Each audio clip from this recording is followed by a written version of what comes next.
é que neste instante seu lar seja cheio da presença do Senhor, que Ele esteja te abençoando abundantemente aí onde você está, junto aos seus. E o convite que eu quero colocar para o irmão é, conforme o Senhor nos coloca na palavra dele, lá em Hebreus 4,16, o convite é: acheguemo-nos, portanto, confiadamente junto ao trono da graça, a fim de recebermos misericórdia e acharmos graça para socorro em ocasião oportuna. Irmãos, vamos à presença do nosso Deus em oração. Bendito e amado Deus, muito obrigado, Pai, porque mais uma noite o Senhor nos permite nos reunirmos num só coração, Pai, num só espírito para adorar e louvar o Teu grande nome, Deus. Muito obrigado, Pai. Nosso coração, ele se enche de alegria, se enche de gratidão, Deus, por quem Tu és, Pai. Porque continuamos, Pai, a presenciar, a ver aquilo que são os Teus milagres nesse tempo, Pai. Tivemos nessa última semana, Pai, no domingo passado, inclusive, tantas novas pessoas que se achegaram, Pai, à nossa igreja, Pai, que se batizaram, que entregaram as suas vidas a Ti, Pai. E temos visto, Deus, como as pessoas têm tido sede, Pai, em Te buscar e como Tua palavra tem se cumprido, Deus. Muito obrigado, Deus. Temos visto também Teus milagres, Deus, na cura de pessoas ao longo dessa semana. Muito obrigado, Deus. Nesse instante, Pai, quero Te pedir, primeiro, que o Senhor esteja vindo de encontro aos nossos corações, Pai, que esteja limpando, nos purificando de todos os nossos pecados, Pai, e nos dando nesse momento, Pai, a possibilidade de, pela Tua misericórdia, pela Tua graça, entrar na Tua presença, no Santo dos Santos, Deus. Pai, quero te pedir também, Pai, nessa noite, que o Senhor, de uma forma clara, Pai, venha a lançar toda a frieza espiritual fora da nossa vida, Pai.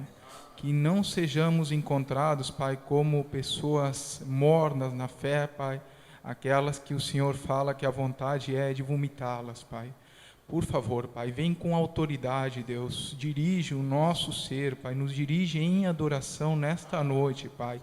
Aviva o Teu povo, Deus, enche cada lar, Pai, da Tua presença, Pai. Inunda o nosso ser com Teu Santo Espírito, Pai, te suplicamos, porque queremos Te adorar, queremos Te louvar, Pai, em verdade e em espírito, Deus. Recebe este culto como oferta de amor no Teu altar, em nome de Jesus. Amém. Amém. Quero convidar os irmãos para, antes de louvarmos ao Senhor, fazermos a leitura da palavra de Deus no capítulo 5 de Apocalipse. Na mão direita daquele que estava sentado no trono, eu vi um livro em forma de rolo. Estava escrito dos dois lados e selado com 7 selos. Vi também um anjo forte que perguntava bem alto: quem é digno de quebrar os selos e abrir o livro? Mas não havia ninguém, nem no céu, nem na terra, nem debaixo da terra, que pudesse abrir o livro e ver o que lá estava escrito. Eu chorava muito, porque não se podia achar ninguém que fosse digno de abrir o livro ou de ver o que lá estava escrito. Então, um dos líderes me disse: não chore, olhe, o leão da tribo de Judá, o famoso descendente do rei Davi, conseguiu a vitória e pode quebrar os 7 selos e abrir o livro. Então vi um cordeiro de pé no meio do trono, rodeado pelos 4 seres vivos e pelos líderes. Parecia que o cordeiro havia sido oferecido em sacrifício. Ele tinha 7 chifres e 7 olhos, que são os 7 Espíritos de Deus que foram enviados ao mundo inteiro. O cordeiro foi e pegou o livro da mão direita daquele que estava sentado no trono. Quando ele fez isso, os 4 seres vivos e os 24 líderes caíram de joelhos diante dele. Cada um tinha nas mãos uma harpa e algumas taças de ouro cheias de incenso, que são as orações do povo de Deus. Eles cantavam esta nova canção: Tu és digno de pegar o livro e de quebrar os selos, pois foste morto na cruz e, por meio da tua morte, compraste para Deus pessoas de todas as tribos, línguas, nações e raças. Tu fizeste com que essas pessoas fossem um reino de sacerdotes que servem ao nosso Deus, e elas governarão o mundo inteiro.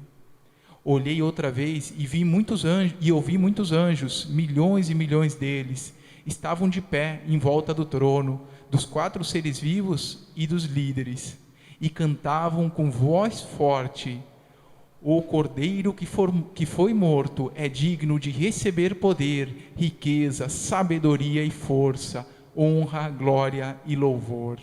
Então ouvi todas as criaturas que há no céu, na terra, debaixo da terra e no mar, isto é, todas as criaturas do universo, que cantavam: Ao que está sentado no trono e ao Cordeiro pertencem o louvor, a honra, a glória e o poder para todo o sempre. Os 4 seres respondiam: Amém, e os líderes caíram de joelhos e o adoraram. Senhor, abençoe essa palavra ao coração do irmão, e numa tentativa de já nos acostumarmos com aquilo que faremos na eternidade, aleluia, como lemos aqui, te convido agora a louvarmos ao que é digno de receber toda a honra, ao que é digno de receber toda a glória, todo o louvor, aquele que é para sempre, a Jesus. Vamos louvar a Deus. Que visão tremenda de João, de poder ver aquilo que irá acontecer, de todas as tribos, todas as nações, o povo adorando ao Senhor, dizendo que Ele é digno. Vamos fazer isso nesse momento.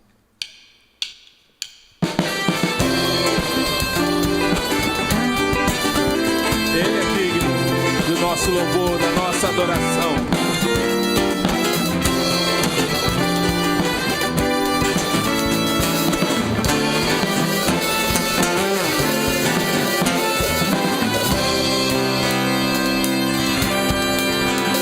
Ao que é digno, receber a glória, ao que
é digno de receber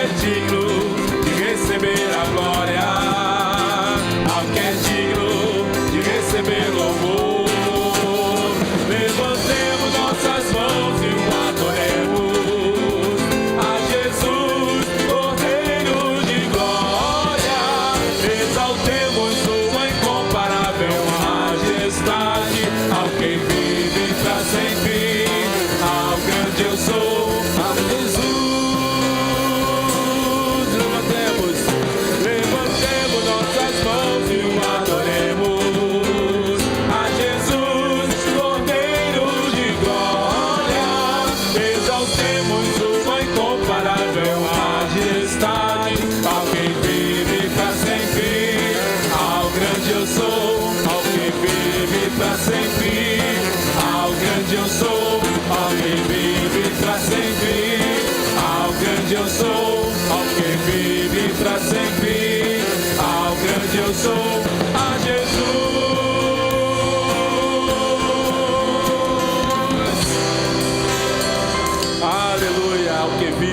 sempre ao nosso Senhor Jesus seja toda a honra, toda a glória, todo o louvor. Ele está presente aqui em nosso meio, por isso nós o adoramos, nós o exaltamos e queremos louvar a maravilhosa graça do Senhor sobre as nossas vidas.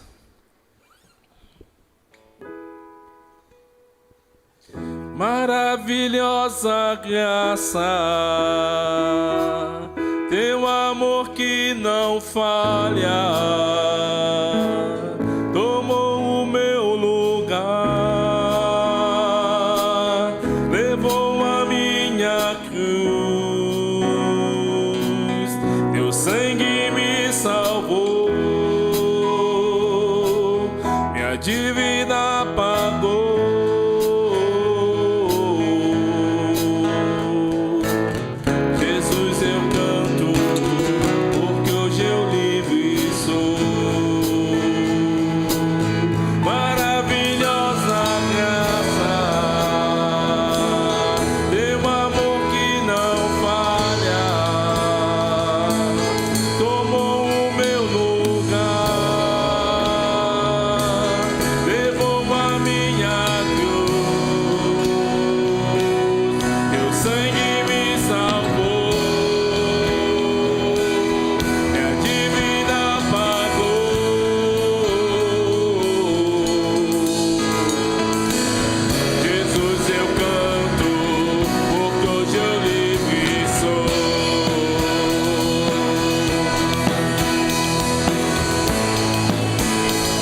Cantar ao nosso Senhor pelo grande livramento trazido pela sua graça maravilhosa.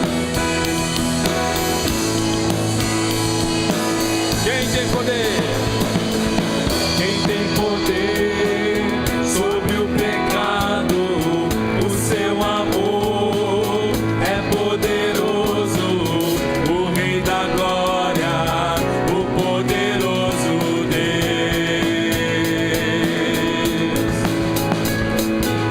A terra treme com sua voz e nos deixa maravilhados.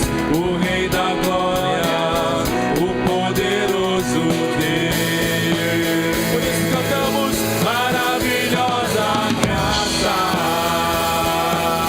teu amor que não falha, tomou o meu lugar, levou a minha cruz, teu sangue me salvou, minha dívida pagou.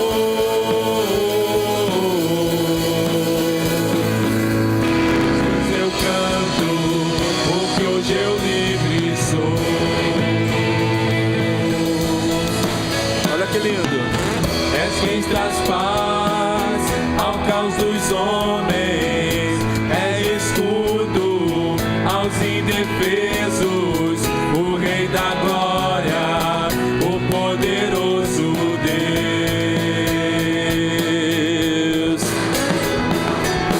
Reina em justiça sobre as nações, a luz que brilha na escuridão, o Rei da glória, o poderoso Deus. Maravilhosa graça, teu amor que não falha, tomou o meu lugar, levou a minha cruz, teu sangue me salvou, minha dívida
nós cantamos, nós recebemos a libertação pelo sangue e maravilhosa graça de Jesus.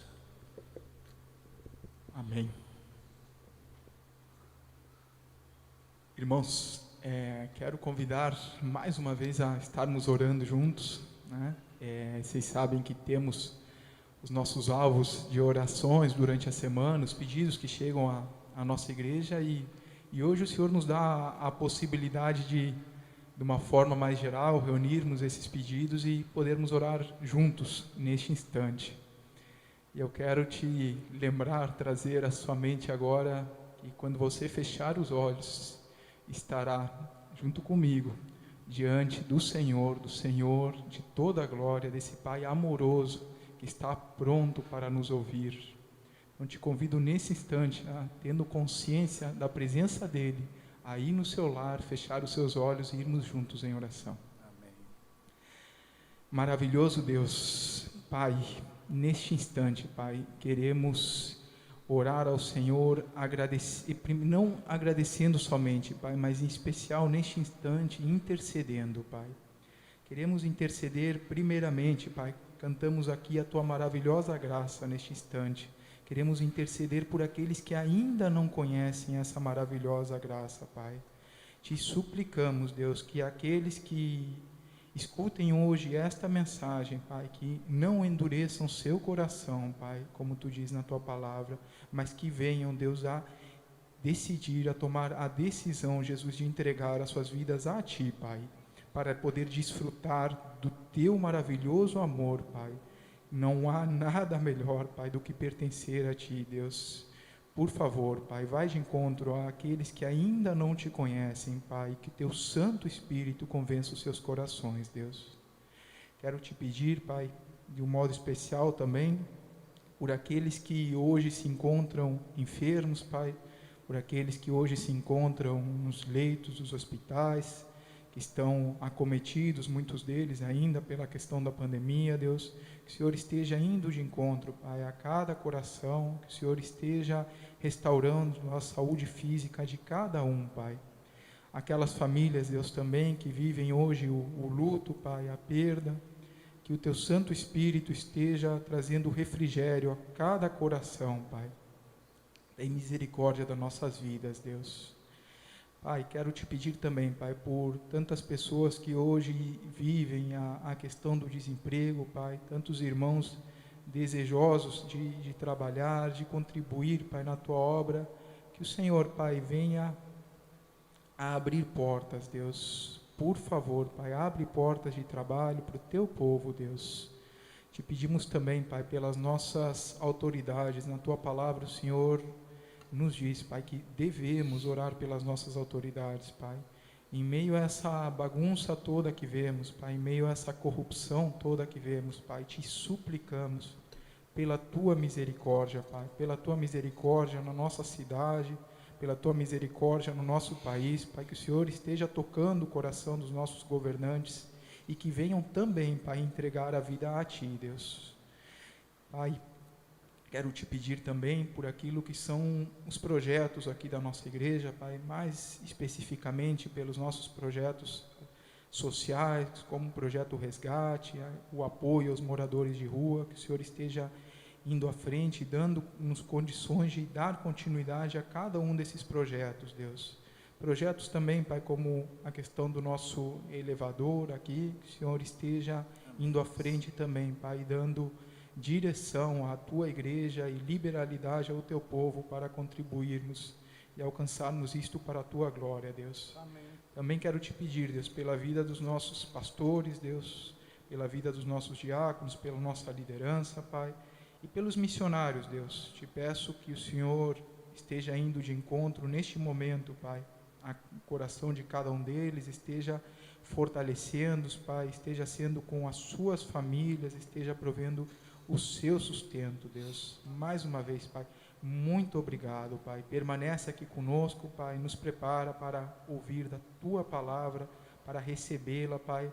Mas, por favor, Pai, não permita que apenas a recebemos e aguardemos, mas que também a pratiquemos, Deus, que sejamos verdadeiramente obedientes, Pai, porque assim não formos, de nada adiantará, Pai. Te suplicamos em nome de Jesus. Amém. Amém. Irmãos, antes de ouvirmos a palavra, te convido a louvarmos mais uma vez a esse Deus que cuida de mim, de você, de todos nós.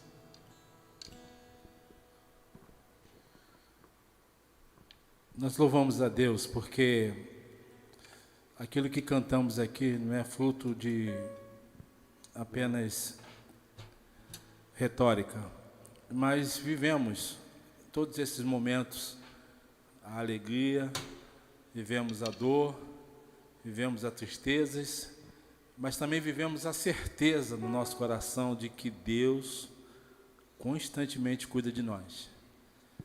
Isso é uma coisa que não sai da nossa vida, por isso nós podemos cantar, nós podemos exaltar a Deus, podemos viver tudo isso. Eu sei que também você tem vivido momentos difíceis, mas nós queremos cantar aqui, que você cantasse também, não somente cantasse, mas acreditasse no fundo do seu coração, de que você serve a um Deus que cuida constantemente de você. A cada momento de sua vida, nada há que aconteça que esteja fora do cuidado do Senhor.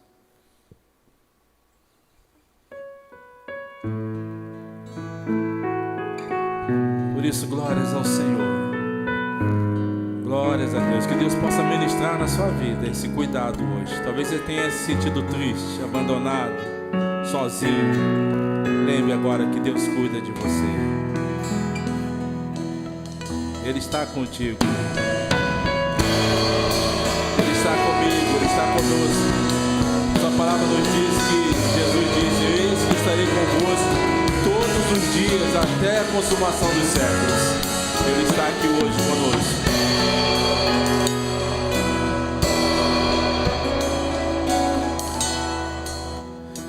Eu preciso aprender um pouco aqui. Preciso aprender um pouco ali. Eu preciso aprender mais de Deus, porque Ele é quem cuida de mim. Se uma porta se fecha aqui, outras portas se abrem ali. Eu preciso aprender mais de Deus, porque Ele é quem cuida de mim. Creia nisso. Deus cuida de mim. Ele cuida. Deus cuida de mim. Na sombra das suas asas, Deus cuida de mim. Eu amo a sua casa. Sozinho, não estou sozinho, pois sei, Deus cuida de mim. Oh, Deus cuida de mim. Na sombra das suas asas, Deus cuida de mim. Eu amo a sua casa. Sozinho, não estou sozinho, pois sei, Deus cuida de mim. Oh, como é bom saber desse cuidado eterno e constante de Deus na nossa vida. Deus cuida de você. Essa é a verdade da palavra de Deus. Creia nisso.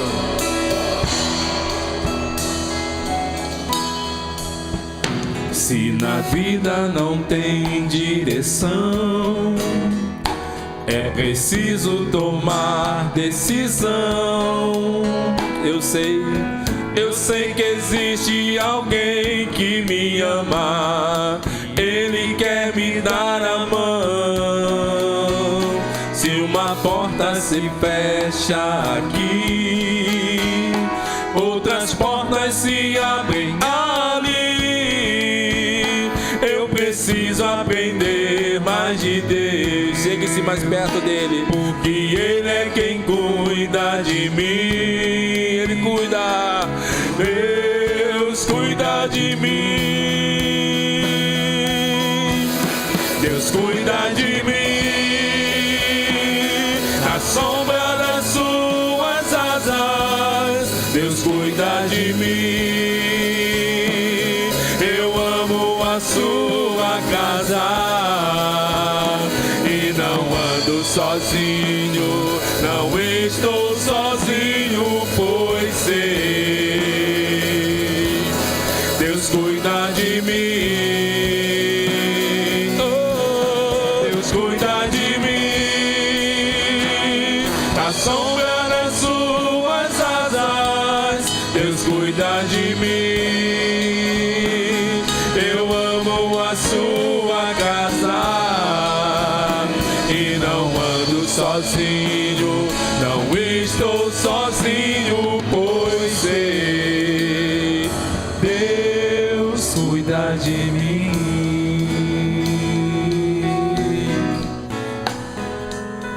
Ele cuida, Ele está cuidando agora de você.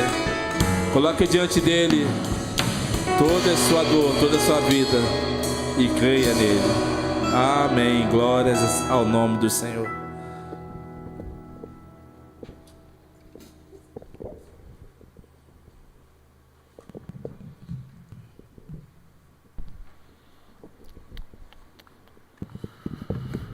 Boa noite.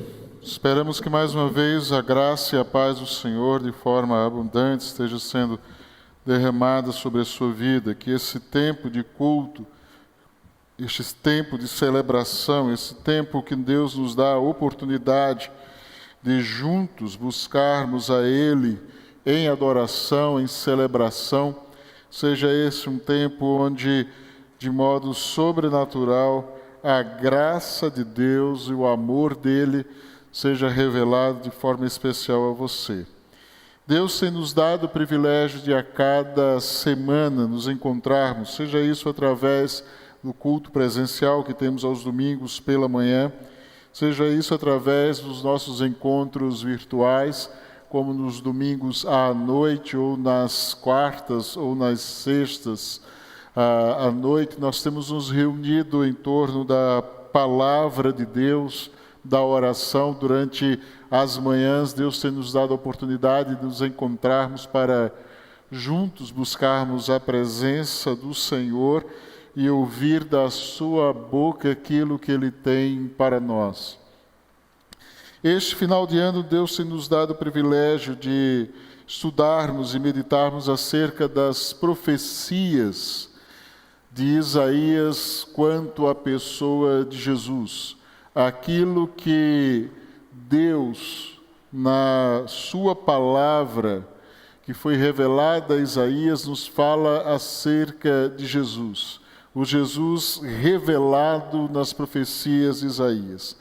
E eu quero convidar você que tem a oportunidade de acessar, de abrir a sua Bíblia, a acompanhar a leitura que farei no capítulo de número 9, nos versos de 1 a 7 deste livro, o livro do profeta Isaías, onde nós estaremos voltando a ler aquilo que foi o texto da última semana do nosso último encontro.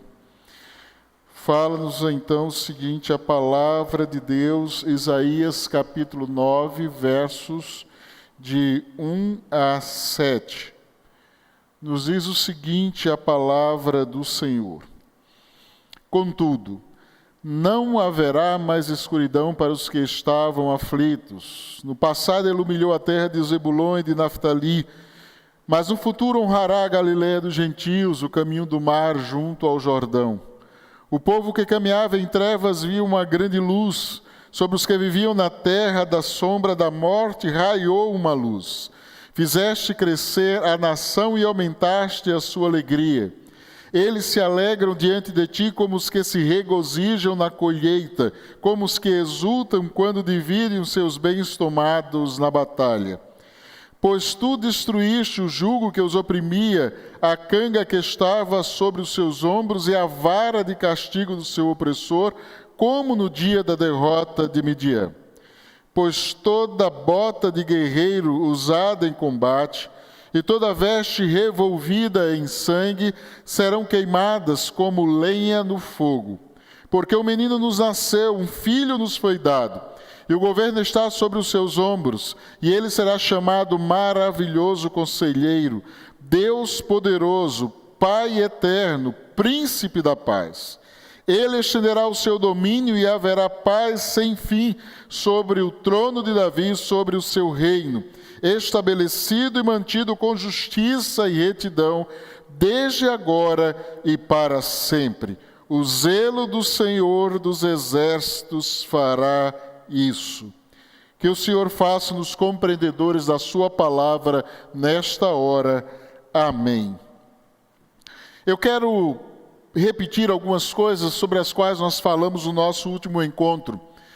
Quando nós tratamos de profecias, nós precisamos lembrar que as profecias normalmente elas têm 3 etapas de cumprimento. A primeira destas etapas é quase que de imediato.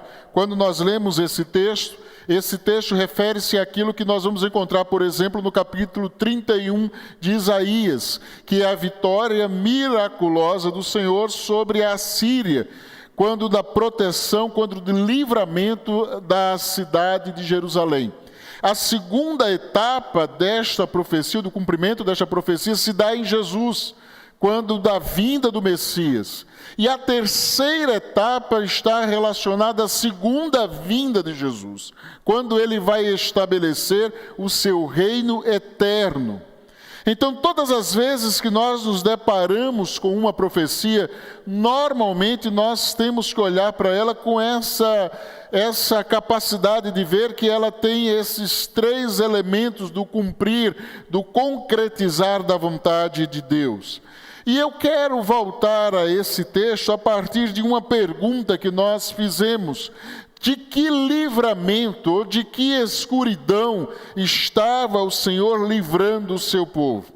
Quando nós olhamos para este capítulo, capítulo de número 9, nós vamos perceber que o final do capítulo 8 vai falar sobre aquilo que era o tempo da aflição e um tempo de trevas que eles estavam vivendo, que era o domínio assírio sobre o reino do sul ou o reino de Judá. E este domínio assírio tinha começado exatamente pela terra de Zebulon e de Naftali. Foi nesta terra, ou nestes lugares que estavam no caminho junto ao rio Jordão, que começou o domínio assírio. E a palavra de Deus diz, olha, por onde começou as trevas, haverá de reinar ou de surgir a luz. Por onde se iniciou o tempo da escravidão, do domínio, da opressão assíria, haverá de iniciar o tempo de livramento que virá com Jesus. E aí, quando a gente fez essa pergunta sobre o que estava vindo, o livramento daquele tempo de trevas, nós falamos primeiro sobre as trevas que é imposta por Satanás. Aquilo que fala lá em 2 Coríntios, no capítulo 4, verso 4, que o Deus deste século cegou o entendimento dos homens, para que eles não vissem o romper ou o raiar da glória de Deus. É a primeira forma de escravidão, ou a primeira forma de cegueira que existe, é a cegueira espiritual que de modo individual, particular, Satanás coloca sobre o homem. Depois nós falamos sobre a segunda forma de cegueira que Satanás coloca sobre o ser humano, que tem a ver com a questão cultural, que não é mais uma questão individual, mas é uma questão de cultura.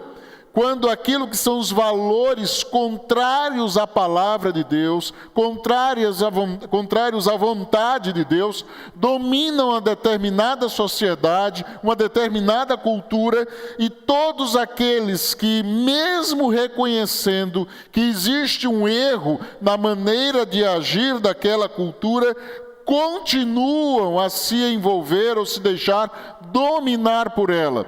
Foi isso que foi relatado por Paulo lá em Efésios, no capítulo 2, nos versos de 1 a 3, onde ele diz que nós vivíamos como aqueles que estavam debaixo da opressão, aqueles que estavam mortos nos seus delitos e pecados. E hoje eu quero voltar a este tema a partir de uma outra realidade da cegueira espiritual. Não mais aquela que é imposta por Satanás, não mais aquela que é imposta pela cultura, mas aquela que é imposta pelas nossas próprias escolhas, que nós mesmos nos impomos. É a cegueira que nós escolhemos ter.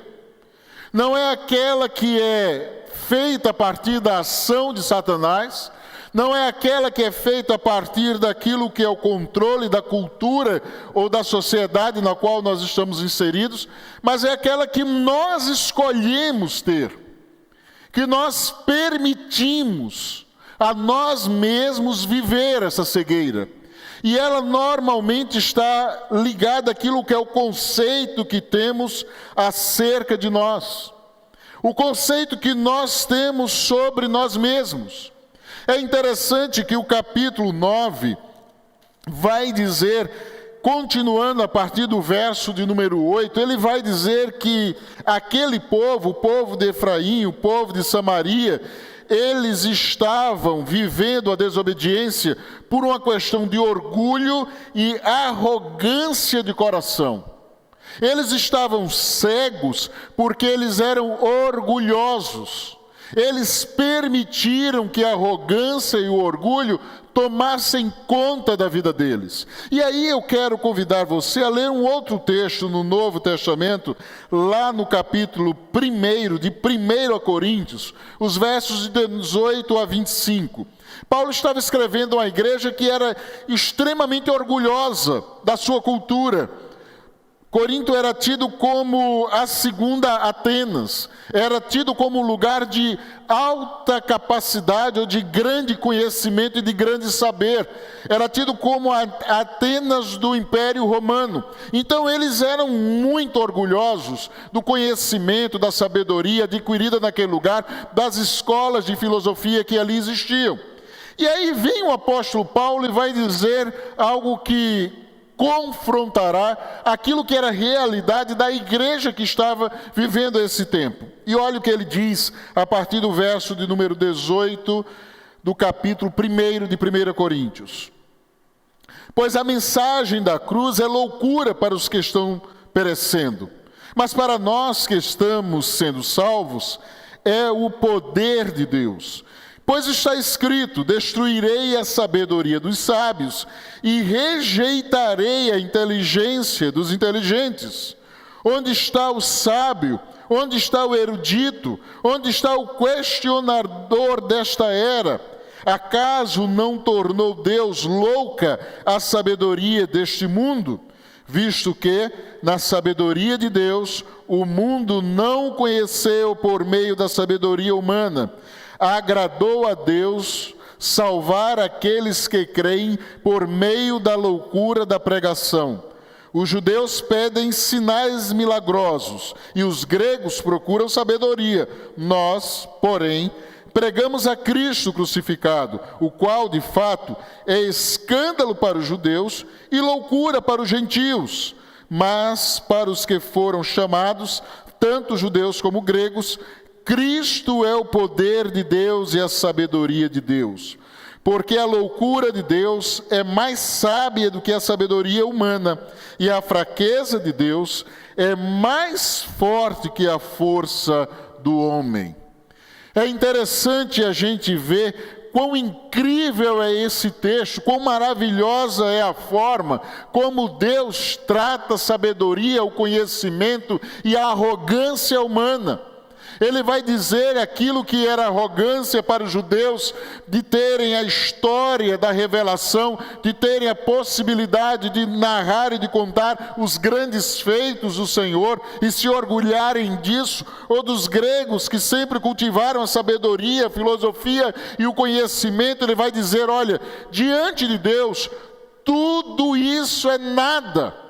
Porque ele decidiu mostrar o seu poder através da loucura da cruz. Ele decidiu mostrar a sabedoria a partir da morte de cruz, que para os judeus era alguma coisa que eles tinham como abominável, e que para os gregos não fazia o menor sentido. Era uma coisa louca, que alguém que morreu na cruz, alguém que morreu pudesse salvar, alguém que morreu pudesse transformar, alguém que morreu pudesse ressuscitar outro e dar vida e vida eterna. Era completamente inaceitável, mas foi exatamente isso que Deus fez para nos trazer a sua salvação. E aí ele vai mostrar que a cegueira que as pessoas estavam vivendo e que várias pessoas sofrem é porque elas se acham mais sábias, mais capazes, mais entendidas, mais fortes do que o próprio Deus. Elas se acham tão boas, tão perfeitas, tão maravilhosas, que elas dizem: olha, eu não preciso de Deus. Eu não tenho necessidade de Deus para nada. A minha vida, ela é tão perfeita, tão maravilhosa, que eu não tenho necessidade de Deus. E o interessante é que a gente vive uma época onde um dos grupos que mais crescem, segundo o IBGE, nos grupos que lidam com a questão da crença, que mais crescem no nosso tempo, são aqueles que se dizem ateus, ou que se dizem não seguidores de nenhuma religião. E o interessante é que hoje eles já são quase 10% da população brasileira.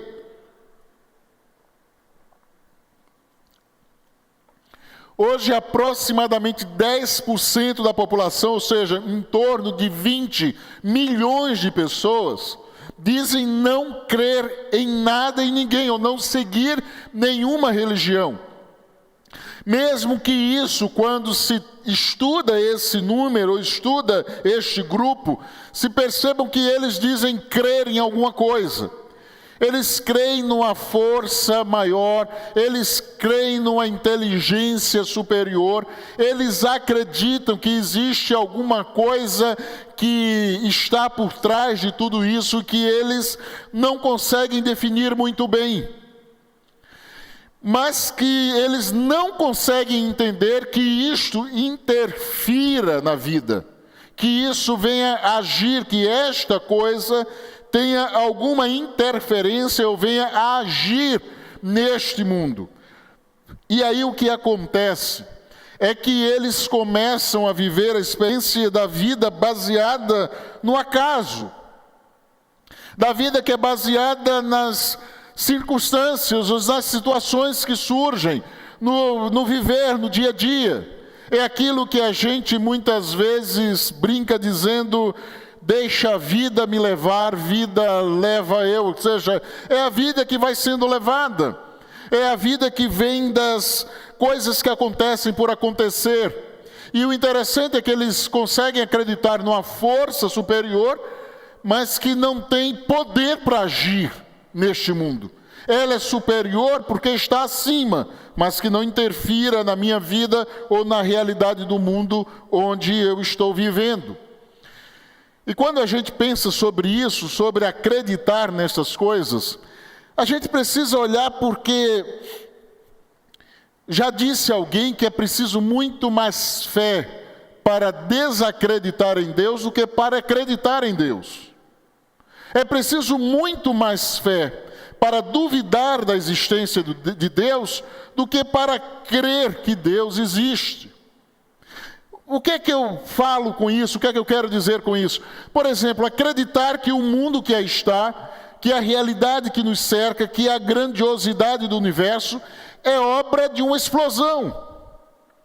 Você já conseguiu imaginar isso? Que existe aproximadamente 500 bilhões de galáxias, e que cada uma delas deve ter, por exemplo, como a Via Láctea, que tem 500 bilhões de planetas e seres, que tudo isso é obra do acaso, fruto de uma explosão.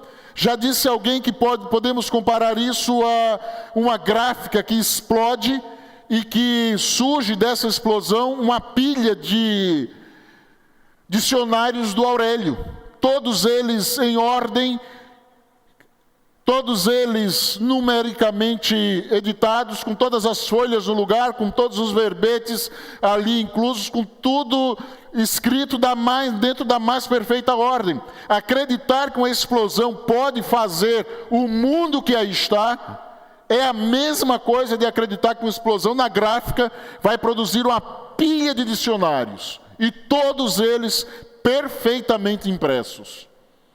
Mas as pessoas preferem acreditar nisso do que se sujeitar àquilo que é a revelação da palavra de Deus. Qual o nome que a gente poderia usar para isso? Que palavra nós usaríamos para definir isso? Orgulho, soberba. Estas são as palavras que nós podemos usar para definir essa atitude do homem diante daquilo que é o agir de Deus. Então, por que as pessoas preferem não crer em Deus? Porque elas são tão orgulhosas que acreditam que Deus se torna desnecessário para suas vidas. Elas não conseguem perceber a necessidade de Deus para a sua existência. E o interessante é que o profeta Isaías, ele vai dizer exatamente isso. Olha, Samaria, vocês não perceberam aquilo que eu fiz. Olha, eu quero dizer para vocês que vivem em Efraim, que vocês não perceberam aquilo que eu fiz. Por que é que vocês não perceberam? Porque vocês foram arrogantes e orgulhosos. Quando a gente olha para o tempo que nós estamos vivendo dessa pandemia, quantos de nós não fizemos planos extraordinários, maravilhosos? Eu lembro de gente no final do ano passado vibrando, porque o ano de 2020 seria o ano de maior número de feriados prolongados que teríamos. Tinha gente que já tinha comprado uma penca de pacote de viagem.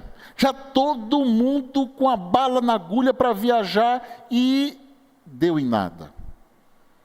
Foi tudo por água abaixo. Um vírus microscópico, que nunca tinha se ouvido falar nele, acabou com todos os planos da raça humana.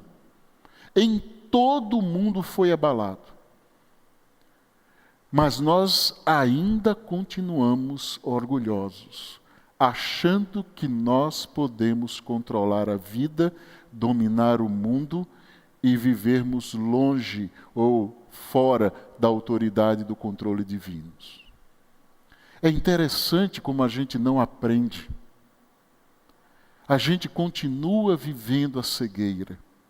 É interessante como a gente não consegue entender que Deus está falando, que Ele continua dizendo, olha, você precisa de mim, você necessita da minha presença na sua vida, a sua vida só faz sentido se eu estiver nela, a existência só vale a pena se for comigo.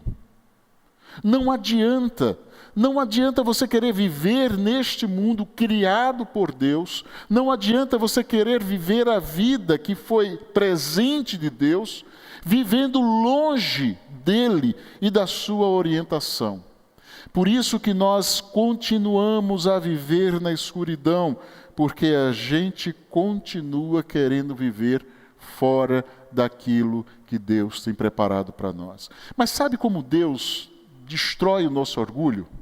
Sabe como é que Ele faz para arrasar com a nossa arrogância?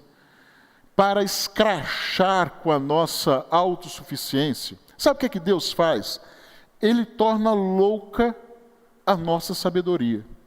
Ele inverte aquilo que a gente pensa, para que a gente não consiga entender o processo dele agir. Como é que Deus, por exemplo, nos traz a salvação? Observem aquilo que Deus faz. Ele começa a salvação através de um bebê. Como assim? Se você precisa de um Salvador, você precisa de um Hércules. Você precisa de um Leônidas. Você precisa de um Sansão. Um bebê numa manjedoura. Não faz sentido. numa vila desconhecida da Judéia. Este é que vai livrar o mundo. Preste atenção, isso não faz sentido. É Deus zombando da sabedoria humana. É Deus jogando no lixo a arrogância dos homens. Ele está dizendo, olha, tudo aquilo que vocês imaginam, eu quero fazer diferente. Tudo aquilo que vocês acham que é preciso para poder realizar o que eu tenho para vocês, eu vou fazer do outro modo.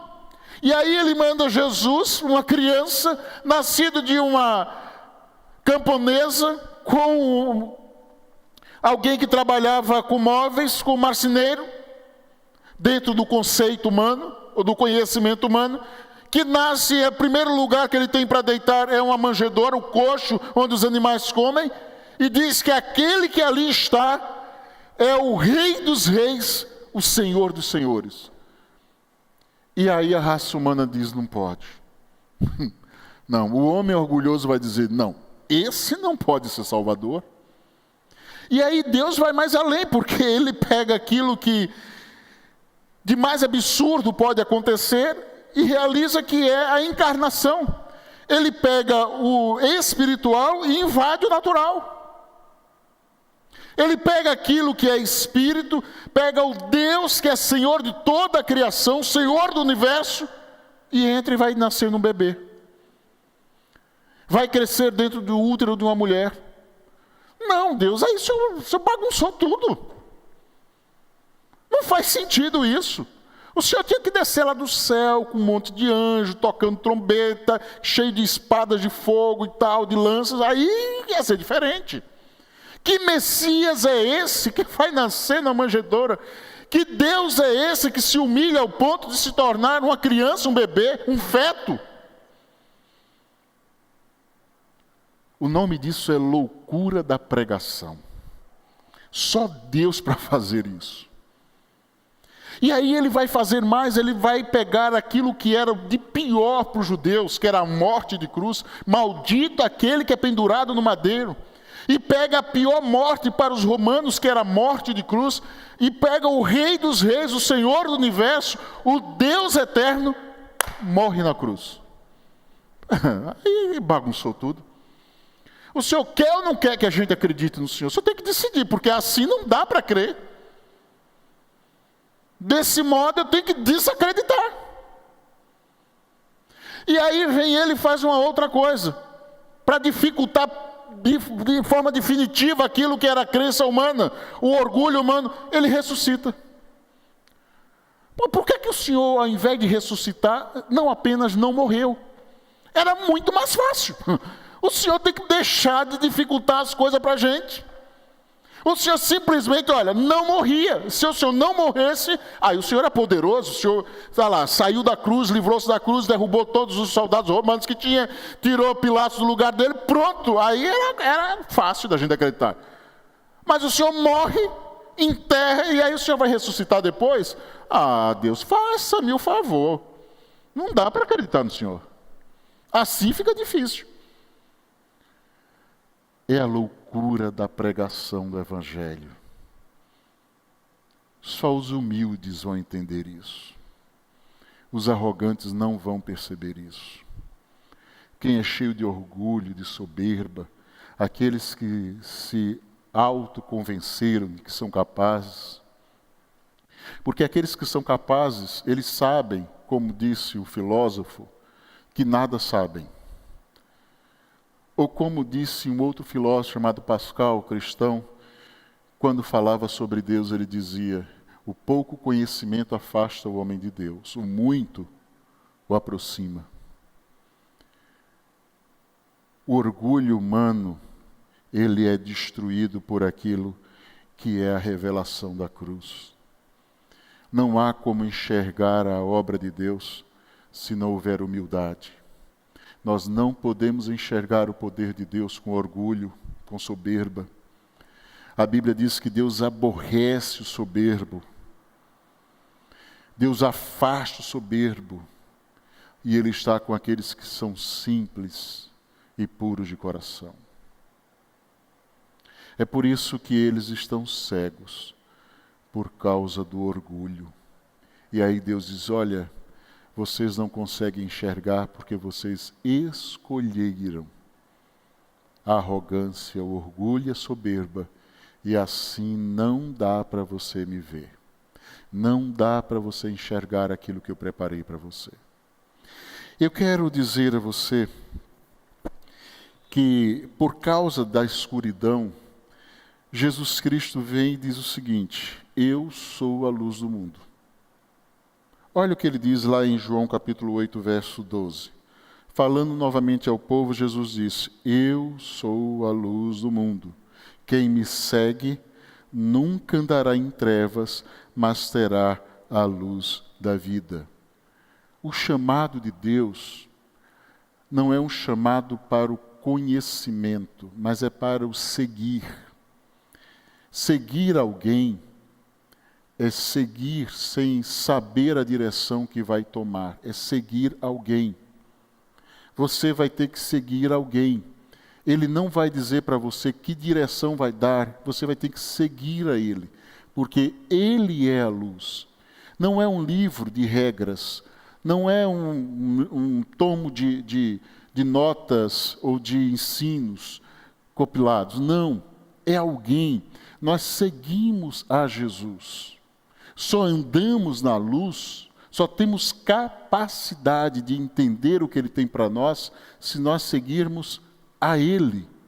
Quem encontra-se com Cristo, aquele que é salvo, é alguém que se encontrou com Cristo. Não foi com um livro, não foi com uma denominação ou um credo religioso. Encontrou-se com Jesus.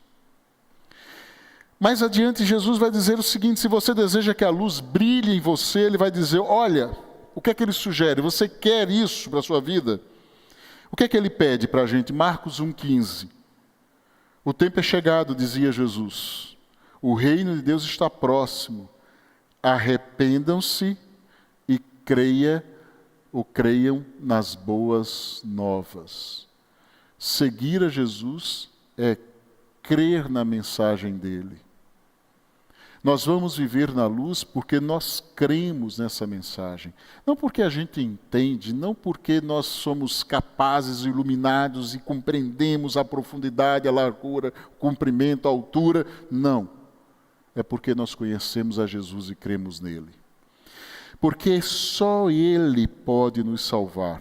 Olha o que diz lá em Lucas capítulo 1, versos 30 e 31. Mas o anjo lhe disse: não tenha medo, Maria.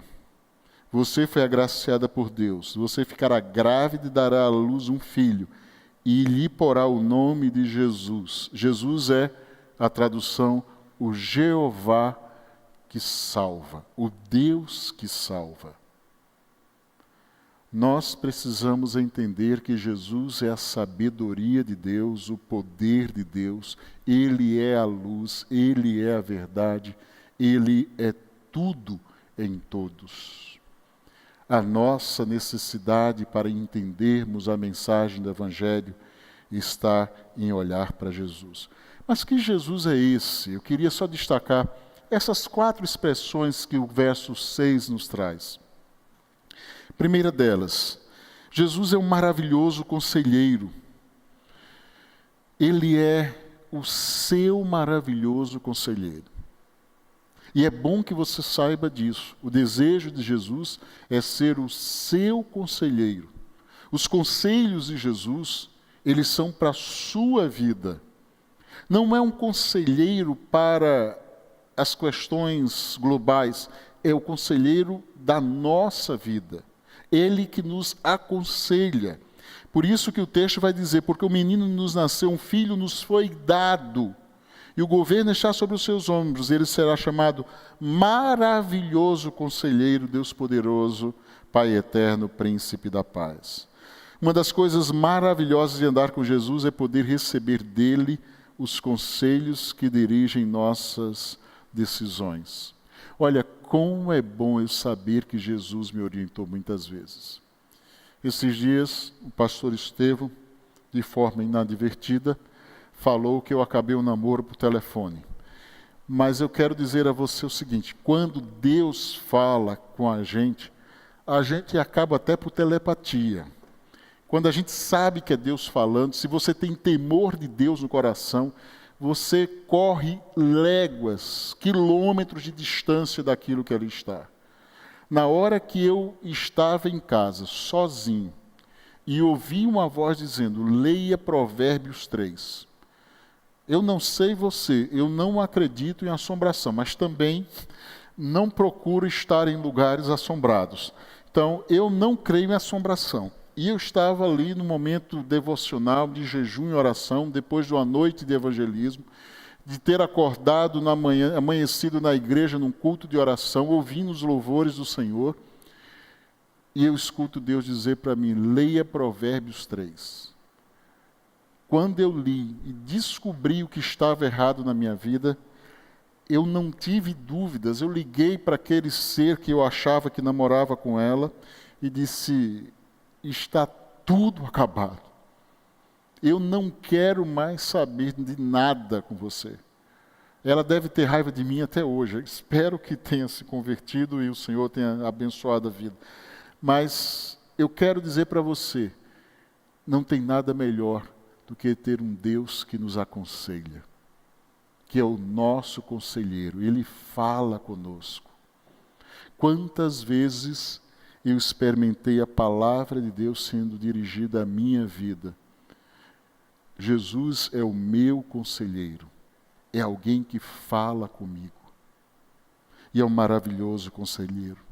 Nas minhas decisões, na minha vocação, como eu lembro que Jesus falou comigo. Como eu lembro disso. Nas minhas escolhas, no meu dia a dia, Jesus sempre tem a melhor resposta. Quando Jesus é o nosso rei, quando Ele é o Senhor da nossa vida, quando a gente abre mão do nosso orgulho, da nossa soberba e deixa Ele governar, nós teremos dele sempre sábios e maravilhosos conselhos. Segunda coisa, Jesus quer ser o Deus poderoso que age na nossa vida. Eu queria dizer para você o seguinte, já ouviram a expressão que diz, se conselho fosse bom, a gente vendia, a gente não dava? Já ouviram essa expressão? Porque a ideia do conselho é alguma coisa despretensiosa, é alguma coisa que você dá de forma, assim, tá, eu tive uma ideia sobre o que você está falando, toma aí, recebe, fica para você. Quer dizer, eu não tenho nada a ver com isso. Eu estou apenas te dando um conselho. Se você vai pegar isso, botar na cabeça, jogar debaixo do pé, amassar e jogar no lixo, é um problema seu. É um conselho. Mas o que Deus nos diz é que o nosso Senhor, Ele é um Deus poderoso. Ele não apenas nos diz o que fazer, Ele nos capacita a fazer aquilo que Ele nos diz. Ele não só diz para a gente o que é errado, que nós estamos fazendo, mas Ele nos dá o poder para viver de modo correto. Ele é Deus poderoso, Ele não é apenas alguém que diz para você, olha, o vício pode destruir a sua vida, a dependência química pode acabar com a sua história, aquilo que você está fazendo, a sua vida de pecado, está arruinando a sua família. Não, Ele lhe dá poder, lhe dá capacidade para fazer aquilo que é certo. Ele não é apenas o Deus que nos diz o que fazer, mas nos possibilita fazer. É por isso que Ele é um maravilhoso conselheiro, porque Ele não apenas nos diz ou nos dá bons conselhos, mas nos dá a capacidade de viver aquilo que Ele nos fala. Ele é o Deus poderoso que age na nossa vida, que tem poder para transformar a realidade. E é importante a gente saber que esse Deus Todo-Poderoso que intervém na nossa vida, Ele é nosso amigo.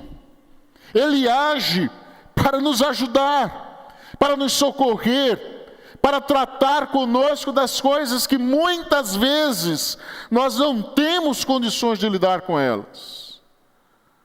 E Ele vem e interfere, e Ele é o amigo que nós temos Todo-Poderoso. Eu gosto muito da expressão do anjo a Maria, lá no capítulo 1 de Lucas, nos versos 37 e 38, quando ele diz, pois nada é impossível para Deus. Respondeu Maria: sou serva do Senhor, que aconteça comigo conforme a tua palavra. Então o anjo a deixou. O nosso Deus, Ele é um maravilhoso conselheiro, mas Ele é o Deus todo-poderoso, capaz de fazer o impossível por nós. Quais são as suas lutas? Quais são as suas dificuldades? Quais são os seus impossíveis? Eu quero dizer a você que existe um Deus que é todo-poderoso, que é seu amigo e que está com você e que pode dar respostas à sua vida. Você pode dizer o mesmo? Eu tenho um amigo chamado Jesus. Ele é o Deus todo-poderoso. Você pode dizer isso? Se você pode dizer isso, você está experimentando dessa realidade. Além do mais, ele faz uma outra coisa. Ele é o Pai da eternidade. Quando ele se diz o Pai da eternidade, ele está dizendo que ele é a fonte da eternidade. Quando a Bíblia diz que o diabo é o pai da mentira, a Bíblia está dizendo que o diabo é a fonte de toda mentira. Que ele é mentiroso desde o começo, que ele sempre houve mentira nele, nunca houve verdade de Jesus. Ele é a fonte da mentira. Quando a Bíblia diz que Jesus é o Pai da eternidade, ela não está tirando aqui a existência de Deus ou do Deus Pai. Ela está dizendo que a eternidade, ela tem como fonte a pessoa do nosso Deus triuno. Entre estes está na eternidade ou na trindade a pessoa de Jesus. Ele é a fonte da eternidade. Ou seja, a eternidade vem através dele. Nós temos a experiência da vida eterna, não é a experiência de uma vida sem fim, é uma experiência de uma vida que vem de Jesus. É a vida de Cristo em nós. A eternidade não tem a ver com a questão de tempo, tem a ver com aquilo que é a fonte divina em nós. Ele veio habitar a nossa vida, a eternidade está em nós. Ou seja, aquilo que são os seus maravilhosos conselhos, aquilo que faz com que esse Deus seja o Deus de todo poder e autoridade, é o Deus que nos ensina, que nos dirige, que nos mostra que aquilo que Ele tem para nós é uma vida eterna com Ele na glória. Ele tem poder, Ele diz isso: olha, aquele que crê em mim jamais morrerá. Aquele que crê nele tem a vida eterna. Ele é quem diz isso. Por isso que nós podemos confiar nesta verdade, de que Jesus, Ele nos promete vida eterna. E por fim ele vai dizer que Jesus é o príncipe da paz, Ele é o príncipe da sua paz. Jesus é o príncipe da sua paz. E vai dizer lá, porque o menino nos nasceu, um filho nos foi dado, e o governo está sobre os seus ombros, ele será chamado Maravilhoso Conselheiro, Deus Poderoso, Pai Eterno, Príncipe da Paz. Jesus é aquele que traz a verdadeira paz, é aquele que nos traz uma paz que é duradoura, constante, eterna. Ele nos traz esta paz. Só Ele pode nos dar a paz. Só Ele pode fazer isso por nós. A ONU existe há aproximadamente 70 anos. E nesses últimos 70 anos existiram mais de 3.000 guerras. Prova que o homem não pode trazer paz a ele mesmo. Só Jesus Cristo pode nos dar a paz. E eu quero dizer para você que esta paz, ela é infinitamente maior do que as coisas que a vida pode nos trazer. Esses dias eu fui visitar uma pessoa e eu fiquei incomodado em fazer essa visita, porque a pessoa dizia que queria vir para a igreja. Eu achava aquilo muito estranho. Como assim a pessoa quer vir para a igreja? Não, que ela quer se tornar membro da igreja e queria que eu fosse visitá-la. E numa época de pandemia, e era uma senhora idosa que não podia sair de casa porque estava enferma. E eu fiquei extremamente incomodado com aquilo, mas a insistência foi tanta que eu digo, tá bom, eu vou fazer essa visita. E eu fui fazer esta visita. E quando eu cheguei lá, encontrei, de fato, uma senhora idosa, com a mãe, um jovem que tinha sido batizado aqui na adolescência na igreja, e que já não vem à igreja já há muitos anos. E eu encontrei eles lá. E fui visitá-los, eu e a Patrícia, e eu ouvi uma história de vida, de muitas lutas, de muitas perdas. Uma mãe que perdeu um filho atropelado com pouco mais de 4 anos. Uma senhora que teve um marido preso por tentar violentar uma filha. Uma senhora que teve um segundo esposo que morreu num acidente de carro. E aquela senhora, ela encheu a minha vida, aquele lugar, de uma graça, de uma paz, de uma alegria, algo extraordinário. Alguém que não está podendo sair de casa, alguém que está fora da sua casa, mas alguém que passou por todas estas lutas, estava ali transbordando de alegria e paz. Mas ela disse algo que eu achei interessantíssimo. Ela falou o seguinte: a minha filha quer que eu fique boa, e ela fica falando que vai me levar à praia, que ela quer me levar ali na praça, que ela quer passear comigo não sei para onde. Eu não quero ir para lugar nenhum, a não ser para a igreja, para louvar ao meu Deus. Aquela vida estava vivendo a experiência de ter o Deus de toda a paz governando o seu coração. A vida foi extremamente dura. Anos de escravidão com o inimigo, de cultos a Satanás, anos de dor, de sofrimento e de cegueira espiritual.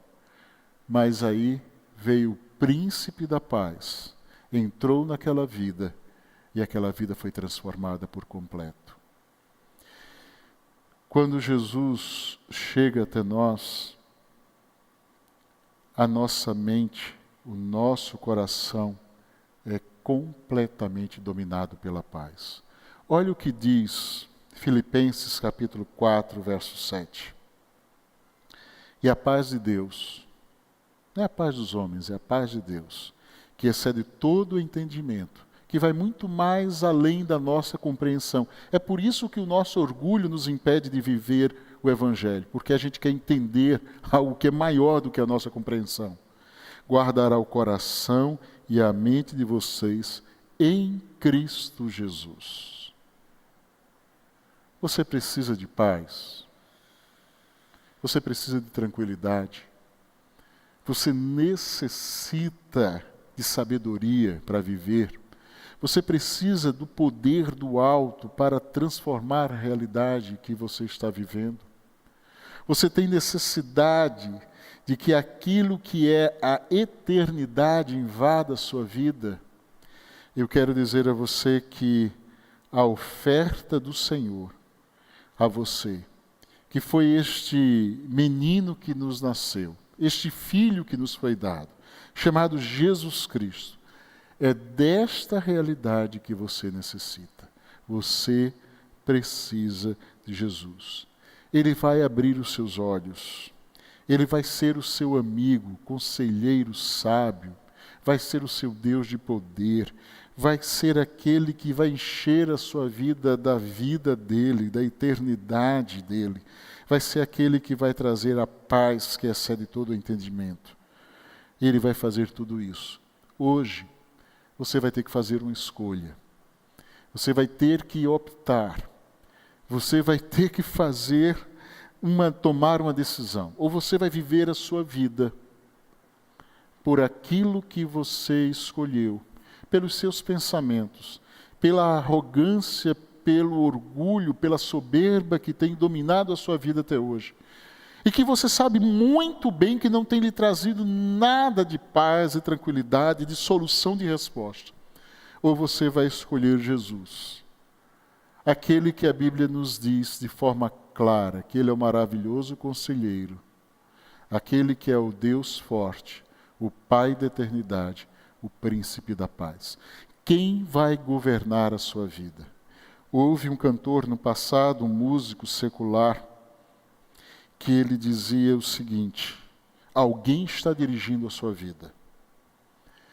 O nome dele era Bob Marley. Alguém está dirigindo a sua vida. Quem está no controle da sua vida? Hoje você pode escolher, quem sabe, ser controlado por você mesmo ou receber a bênção, a graça, a alegria, a paz, a sabedoria de ter a vida dirigida por Jesus. Escolha Jesus. Escolha aquele que pode fazer por você aquilo que você foi completamente incapaz de fazer. E faça essa escolha agora. Faça essa escolha neste momento. Que o Senhor te dê a graça, que o Senhor te dê a oportunidade, que o Senhor te dê hoje a experiência de ter a sua vida invadida, a sua vida completamente controlada, completamente dirigida pelo Deus eterno, Jesus Cristo. Amém? Eu quero orar com você nesse instante, eu quero orar pela sua vida neste momento, eu quero te convidar a juntos irmos à presença de Deus.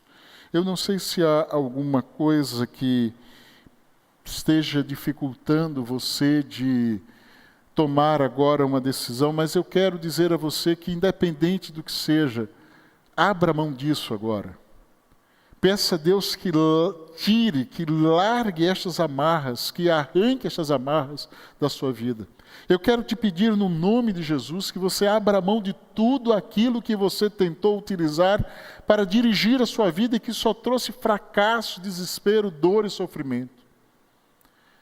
Que hoje você escolha viver essa vida debaixo da direção do nosso Deus. Vamos orar, vamos juntos diante do Senhor.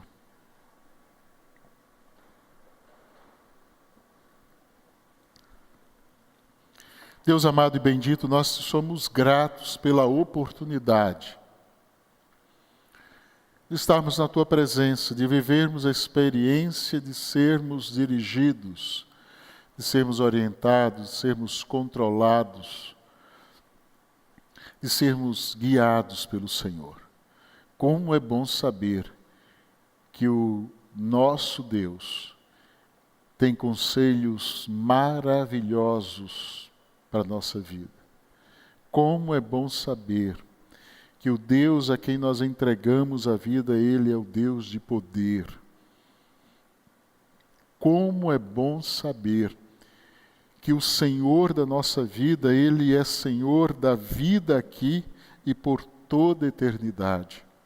Como é bom, Pai, termos a garantia de que a Tua paz estará dirigindo a nossa vida. Ó Deus, como é maravilhoso sabermos disso. Por isso, Pai, nesta hora, eu quero te suplicar, ó Deus, que cada vida que escutou nesta noite a Tua palavra, cada pessoa que ouviu a Tua voz, que entendeu hoje que o Senhor falou com ele, que o Senhor lhe trouxe maravilhosos conselhos. Conselhos estes que precisam não apenas ser conhecidos, mas que precisam ser vividos. E que entregam-se a Ti para que o Senhor os encha do poder dos altos céus, para não apenas saber o que devem fazer, mas viver aquilo que o Senhor tem para eles. Ó Deus, que esta noite seja noite de salvação, seja noite de transformação. Seja essa, Senhor, uma noite de cura. Seja esta, Senhor, uma noite de mudança de vida. Seja esta, Senhor, a hora que o Senhor preparou na eternidade para transportar da cegueira do mundo, da cegueira da arrogância humana, da cegueira de Satanás, para o reino da tua maravilhosa luz. Ó Deus, faz isso agora, não porque nós queremos, não porque nós desejamos fazer isso, mas porque o Senhor é Deus. E o Senhor está aí onde este que ouve a palavra agora também está. Que o Senhor que está ao lado deste que se encontra, Senhor, quem sabe sozinho, mas que o Senhor está com ele nesta hora para trazer a resposta dos altos céus à vida dele. Faz isso, Pai, para a glória do teu nome, pois é no nome de Jesus e para a glória do nome de Jesus que nós oramos a ti. Amém e amém, Senhor. Queridos, estamos chegando ao término do culto, quero deixar para você algumas coisas. Em primeiro lugar, eu quero lembrá-lo de que nós estamos vivendo os últimos dias do ano de 2020 e que nós gostaríamos de ver Deus realizando o milagre do nosso elevador até o final deste ano. E eu quero dizer para você que é um milagre que eu estou pedindo a Deus. Eu quero ver um milagre do Senhor. Se Ele vai fazer ou não, eu não sei. Mas eu continuo crendo no Deus de milagre. Não porque Ele faz o que eu quero, mas porque Ele faz a vontade dEle, que é boa, perfeita e agradável. Por isso eu continuo clamando a Deus por este milagre. E eu quero dizer a você, se você deseja participar desse momento, se você quer ver esse milagre de Deus acontecendo aqui, Deus tem falado ao seu coração, eu quero desafiar você a contribuir generosamente. Esta é uma obra que vai custar aproximadamente R$47 mil. É muito mais do que aquilo que a gente pode, como igreja, no mês arcar. Mas eu creio que Deus vai levantar os recursos e vai nos dar condições de fazer isso. Eu continuo crendo, eu continuo orando, eu continuo clamando para que Deus faça esta obra. E continuo pedindo a você que ouça a voz do Senhor. Muito mais do que aquilo que é um apelo, muito mais do que aquilo que é uma campanha, muito mais do que a palavra do pastor, eu quero que você escute Deus falando com você, que você possa ouvir aquilo que Deus está lhe dizendo e que você obedeça aquilo que Deus está te dizendo.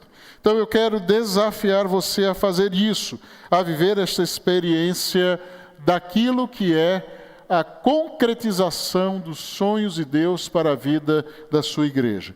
Quero dizer também a você das atividades da semana. Durante a semana nós temos algumas atividades que já estão sendo repetidas aqui a cada culto, a cada encontro.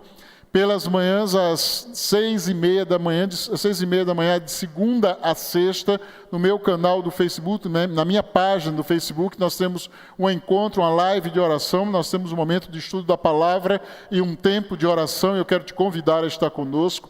Às segundas-feiras, às 20 horas, nós temos uma sala no Zoom para orarmos por todos os pedidos que ali existem. São mais de 300 pedidos que nós colocamos diante do Senhor. E esse é um tempo que só tem crescido. Cada vez mais nós temos tido um acréscimo de pessoas, de necessidades, de pedidos, de súplicas. Agora, com essa onda de aumento do contágio da Covid-19, temos tido muitos outros nomes que estão chegando e nós precisamos de intercessores, nós precisamos de oração, nós cremos no poder de Deus. A única coisa que nós temos para enfrentar esta pandemia é o nosso Deus, é nele que nós confiamos, é a Ele que nós temos buscado, é por Ele que nós temos esperado, e por isso eu te desafio a estar orando conosco. Mande um zap aqui para o número da igreja, o 97010-0453, e aí você vai encontrar o link ali, você poderá então unir-se a nós em oração, na segunda-feira, a partir das 20 horas. Às quartas-feiras, 19h30, nós temos o Celebrando a Recuperação, sempre com uma mensagem, com uma palavra, com uma palestra, voltado àquilo que é a necessidade que temos de vivermos melhor aquilo que é a vida abundante que o Senhor nos ofertou. E às sextas-feiras, 19h30, também no canal do YouTube, nós temos o nosso culto da live de oração e a nossa live missionária. Então, às quartas-feiras e sextas-feiras no canal do YouTube, nós temos então essas duas atividades. Aos domingos, às 9h da manhã, EBD, também no canal do YouTube, às 10h30, presencialmente. E no canal do YouTube, às 18h30, apenas e tão somente, por enquanto, no canal do YouTube, você tem um culto vespertino. São estas as atividades da igreja. Quero destacar também os aniversariantes da semana. Nós temos aqui no dia 13, Luzia Maria Lopes. Dia 14, nós temos Nadir Meireles da Costa. Dia 15, Osana Aquino Oliveira. Dia 16, Diogo Gama Gravina Saavedra Fontinha. Dia 18, Larissa Ganete Monteiro Gonçalves, Jonatas Paranhos Brandão Santos, Virgínia Leda da Rocha Terra. Dia 19, Damares Dantas Gayer, Helena Davi Fernandes Barbosa, Ana Cristina Vilela de Almeida Vieira. Do Departamento Infantil, dia 17, nós temos Miguel Campos Pereira. Dia 12, aniversário de casamento do irmão Rubem de Almeida Barbosa e Maria Assunção Facundo Ferreira Barbosa. Dia 14, Benedito Pires e Márcia do Canto Pires. Dia 15 de dezembro, Roger Ferreira Cury Paixão e Andréa da Silva Santos. E pastor Estevão Pires e Bianca Ramos Pires. São estes os aniversariantes da semana. Que o Senhor esteja derramando das suas bênçãos sobre todos vocês, que possa este tempo ser um tempo de celebração e festa na presença de Deus.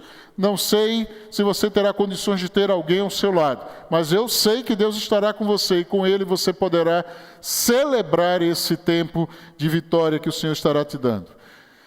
Muito obrigado pela companhia que você nos deu, pela sua atenção, pelo seu tempo que você nos concedeu neste tempo de culto, adoração e celebração. Muito obrigado porque você deu ao Senhor o privilégio de estar ministrando ao seu coração, deu do seu tempo, dedicou do seu tempo à adoração e ao culto ao Senhor. Que o Senhor abençoe a sua vida, abençoe a vida da sua família e seja esta semana uma semana especial do Senhor para você. Que seja esse um tempo de grandes realizações, de concretizações de sonhos, de concretizações daquilo que são os desejos, os anseios de Deus para a sua vida. Tá bom? Deus abençoe você. E vamos louvar ao Senhor encerrando esse tempo de culto, esse tempo de celebração, esse tempo de festa na presença do nosso Deus. Louvemos ao Senhor.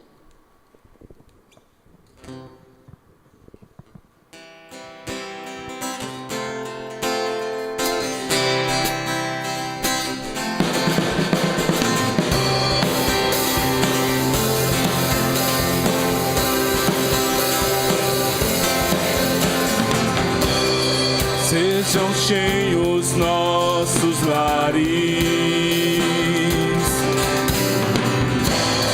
de alegria e canção,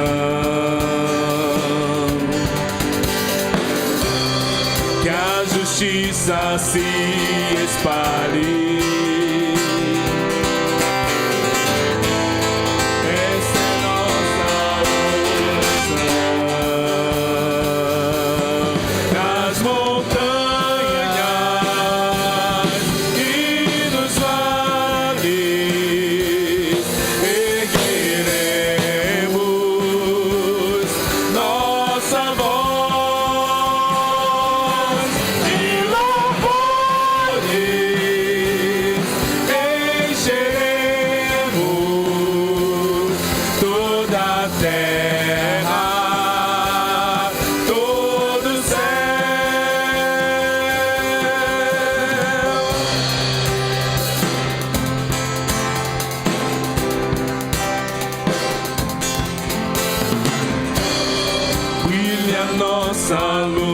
Nas trevas,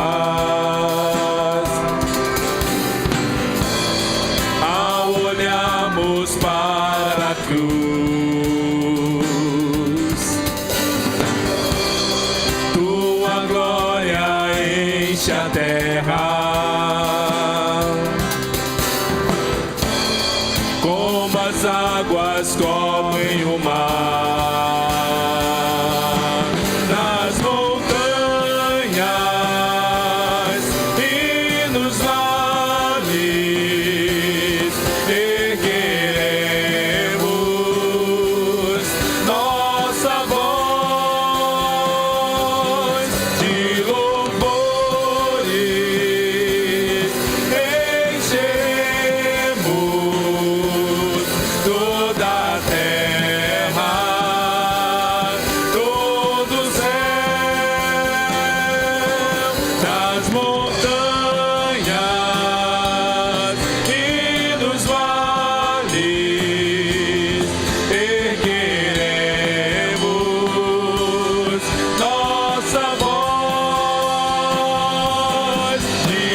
Deus, aleluia.